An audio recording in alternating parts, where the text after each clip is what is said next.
অন্তর্বর্তী সরকার ক্ষমতায় আসার পর থেকেই চট্টগ্রাম বন্দরের নিউমুরিং কন্টেইনার টার্মিনাল বা এনসিটি পরিচালনা নিয়ে চলছে নানামুখী বিতর্ক। বন্দর ব্যবস্থাপনায় বিদেশি কোম্পানি যুক্ত করার বিরুদ্ধে বিভিন্ন রাজনৈতিক দল লং মার্চ কর্মসূচিও পালন করে। দেশি নাকি বিদেশি প্রতিষ্ঠান টার্মিনালটি পরিচালনা করবে, এমন বিতর্কের মধ্যেই শেষ পর্যন্ত নতুন উদ্যোগ নিল সরকার। সকালে সচিবালয়ে এ সংক্রান্ত এক বৈঠক শেষে চট্টগ্রাম বন্দর কর্তৃপক্ষের চেয়ারম্যান বলেন, দুবাই ভিত্তিক প্রতিষ্ঠান ডিপি ওয়ার্ল্ডকে টার্মিনালটি পরিচালনার দায়িত্ব দিলে বন্দরের সক্ষমতা বাড়ার পাশাপাশি নতুন নতুন রুট তৈরি হবে। এতে জাহাজ ও কন্টেইনারের ভাড়াও কমে আসবে।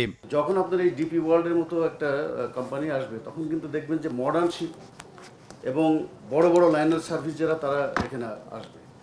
এতে করে কি হবে, পোর্টের এক নম্বর হলে এফিসিয়েন্সি বাড়বে, তারা নতুন নতুন রুট তৈরি করতে পারবে।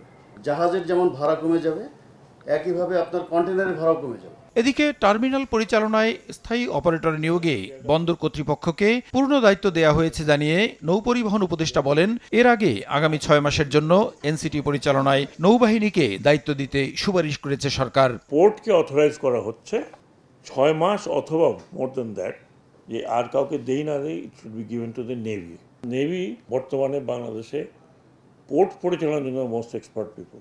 এক প্রশ্নের জবাবে উপদেষ্টা জানান, স্থায়ীভাবে টার্মিনাল পরিচালনায় ডিপি ওয়ার্ল্ডের সঙ্গে আলোচনা অনেক দূরে গিয়েছে। তবে বিদেশি কোম্পানিকে দায়িত্ব দিলেও বিশেষজ্ঞ জনবল নিয়োগ করা হবে বাংলাদেশ থেকেই। চিটাগং পোর্ট যে কোনো সময় যদি প্রয়োজন মনে করে তাহলে অপারেটর নিয়োগ করতে পারবে। এখনও নেগোসিয়েশন চলছে। পরিষ্কার বলেছি যে তোমাদের পার্সোনাল লোক এবং অন্য লোক বল যদি দরকার হয় তাহলে বাংলাদেশ থেকে নিয়ে ট্রেন করবো। দেশের ক্ষতি হয় এমন কোনো সিদ্ধান্ত বর্তমান সরকার নেবে না বলেও উল্লেখ করেন নৌপরিবহন উপদেষ্টা।